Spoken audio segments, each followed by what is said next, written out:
नमस्कार दोस्तों।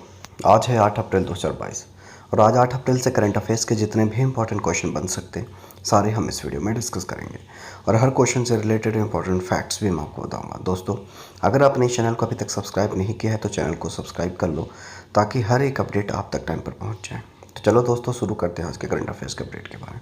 तो दोस्तों, आज का पहला जो अपडेट है, पहला जो क्वेश्चन है, विश्व स्वास्थ्य दिवस निम्न में से किस दिन मनाया जाता है? तो सही जवाब है 7 अप्रैल को मनाया जाता है। इसके बारे में बात करेंगे। तो विश्व स्वास्थ्य दिवस हर साल 7 अप्रैल को मनाया जाता है। इस दिन को मनाने का मकसद लोगों को स्वास्थ्य के प्रति जागरूक करना है। इसे पहली बार साल 1948 में वर्ल्ड हेल्थ असेंबली में मनाया गया था। इसके अलावा इसी असेंबली से तय हुआ था कि दुनिया भर में साल 1950 से हर साल 7 अप्रैल को वर्ल्ड हेल्थ डे मनाया जाएगा। इस साल के वर्ल्ड हेल्थ डे की थीम है हमारा ग्रह हमारा स्वास्थ्य है। तो आप ये पॉइंट नोट कर लीजिए। बात करेंगे अगले क्वेश्चन की ओर। अगला जो क्वेश्चन है, विकास और शांति हेतु अंतर्राष्ट्रीय खेल दिवस निम्न में से कब मनाया जाता है? तो सही जवाब है 6 अप्रैल को मनाया जाता है। इसके बारे में बात करेंगे।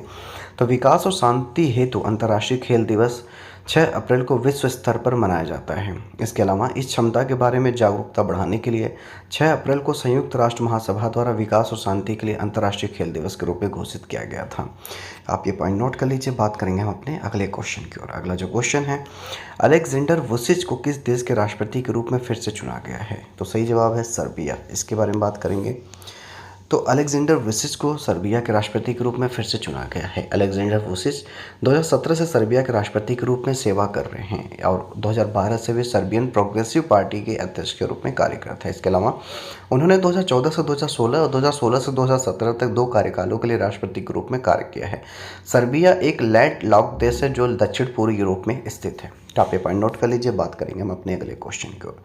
अगला जो क्वेश्चन है, हाल ही में भारत के राष्ट्रपति ने किस आईएनएस को प्रतिष्ठित प्रेसिडेंट्स कलर प्रदान किया है? तो सही जवाब है आईएनएस वलसुरा। तो इसके बारे में बात करेंगे।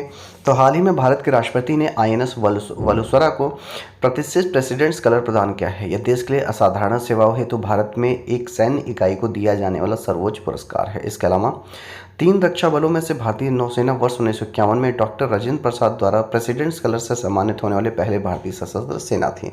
तो आप ये पॉइंट नोट कर लीजिए। बात करेंगे हम अपने अगले क्वेश्चन का।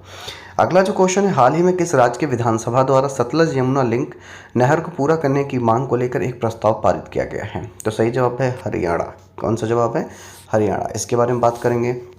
तो हाल ही में हरियाणा विधानसभा द्वारा सतलज यमुना लिंक नहर को पूरा करने की मांग को लेकर एक प्रस्ताव पारित किया गया है। इसके पूरा हो जाने के बाद यह नहर हरियाणा और पंजाब के बीच रावी और ब्यास नदियों के पानी को साझा करने में सक्षम होगी। इसके अलावा प्रस्तावित सतलज यमुना लिंक नहर 2014 किलोमीटर लंबी नहर है जो सतलज और यमुना नदियों को जोड़ती है। तो आप ये पॉइंट नोट कर लीजिए। बात करेंगे हम अपने अगले क्वेश्चन की ओर। अगला जो क्वेश्चन है, एशियाई विकास बैंक जिसे एडीबी कहा जाता है ने एक अनुमान जताया है कि मजबूत निवेश के बल पर वित्त वर्ष 2022-23 में भारत की वृद्धि दर कितने प्रतिशत रह सकती है? तो सही जवाब है 7.5%। इसके बारे में बात करेंगे।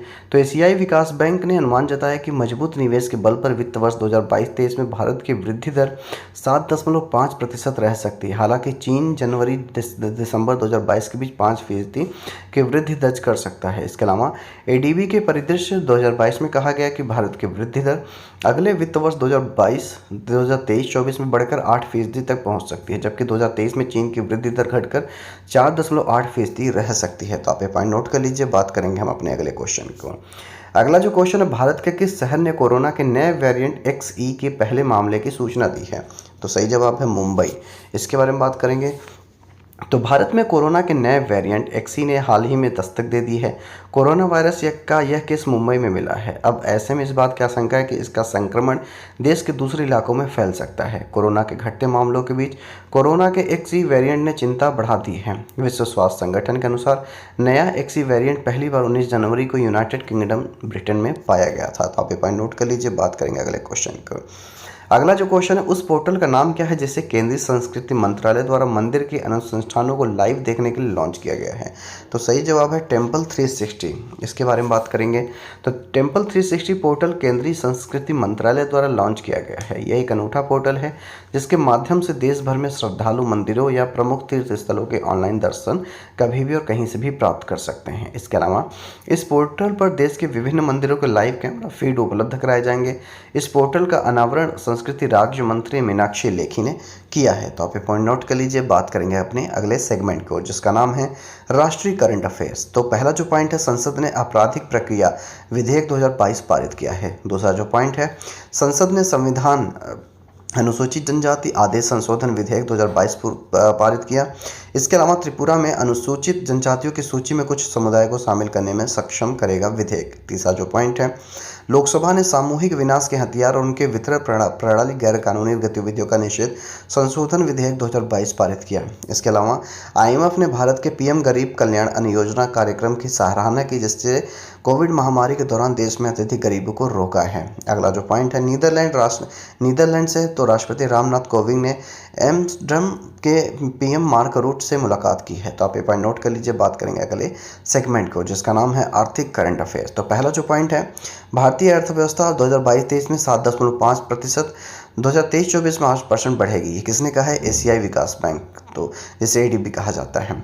बात करेंगे दूसरे पॉइंट को, सरकार के स्वामित्व वाले यूनियन बैंक ऑफ इंडिया ने सुपर ऐप और डिजिटल ट्रांसफॉर्मेशन प्रोजेक्ट लॉन्च किया है। तीसरा जो पॉइंट है, फ्लिपकार्ट ने दवा और स्वास्थ्य सेवाओं तक पहुंच प्रदान करने के लिए Flipkart health plus app launch किया है। तो आप ये पॉइंट नोट कर लीजिए। बात करेंगे अगले सेगमेंट को, जिसका नाम है अंतर्राष्ट्रीय करंट अफेयर्स। तो श्रीलंका से है, जिसमें राष्ट्रपति गोटाबाया राजपक्षे ने 1 अप्रैल को घोषित आपातकाल की स्थिति को रद्द किया है। दूसरा जो पॉइंट है, सर्बिया से, जहां पे सर्बियाई प्रोग्रेसिव पार्टी के अलेक्सांद्र वुचिच फिर से राष्ट्रपति बन गए हैं। तीसरा जो पॉइंट है, विकास और शांति के लिए अंतर्राष्ट्रीय खेल दिवस 6 अप्रैल को मनाया गया। तो आप ये पॉइंट नोट कर लीजिए। बात करेंगे अगले सेगमेंट को, जिसका नाम है 8 अप्रैल की महत्वपूर्ण घटनाओं के बारे में, जिसमें 1929 में क्रांतिकारी भगत सिंह और बटुकेश्वर दत्त ने आज ही के दिन दिल्ली असेंबली में बम फेंका था। 1950 में भारत पाकिस्तान विभाजन के बाद आज ही के दिन दोनों देशों ने अपने अपने देशों में रह रहे अल्पसंख्यकों के अधिकारों को सुरक्षित करने और भविष्य में दोनों देशों के बीच युद्ध की संभावनाओं को खत्म करने का मकसद से समझौता किया था। 1959 में कंप्यूटर इंजीनियरों ने एक नई प्रोग्रामिंग भाषा, जिसे कोबोल कहा जाता है, तैयार करने के लिए बैठक बुलाई थी। 2008 में आंध्र प्रदेश और कर्नाटक की सरकारों ने सिखों को अपने राज्य में अल्पसंख्यक घोषित किया था। आप ये पॉइंट नोट कर लीजिए। बात करेंगे अगले सेगमेंट को, जिसका नाम है 8 अप्रैल को जन्मे व्यक्ति के बारे में। तो 1950 में हिंदी कवि दिनेश कुमार शुक्ल का जन्म हुआ था। 1983 में तेलुगु अभिनेता अल्लू अर्जुन का जन्म हुआ था। आप ये पॉइंट नोट कर लीजिए। बात करेंगे अगले सेगमेंट को, जिसका नाम है 8 अप्रैल को हुए निधन के बारे में। तो 1857 में प्रथम भारतीय स्वतंत्रता संग्राम 1857 विद्रोह के सिपाही मंगल पांडे को फांसी दी गई थी। 1894 में भारत के राष्ट्रीय गीत वंदे मातरम के रचयिता बंकिम चंद्र चट्टोपाध्याय का निधन हुआ था। और 1973 में स्पेन के चित्रकार पाब्लो पिकासो का निधन हुआ था। तो दोस्तों, आज के लिए इतना करंट अफेयर्स काफ़ी। उम्मीद करता हूँ कि आपको इस सेगमेंट में, इस वीडियो में बहुत कुछ नया सीखने को, जानने को मिला होगा। अगर आपको कुछ नया सीखने को, जानने को मिला तो इस वीडियो को लाइक करें, शेयर करें, कमेंट करें। आपके ही लाइक, शेयर, कमेंट से हमारा भी प्रोत्साहन बढ़ता है। हम मिलेंगे कल नई तरीके के स्किल्स के साथ, नई तरीके की टेक्नोलॉजी के साथ। तब तक के लिए जय हिंद, जय भारत।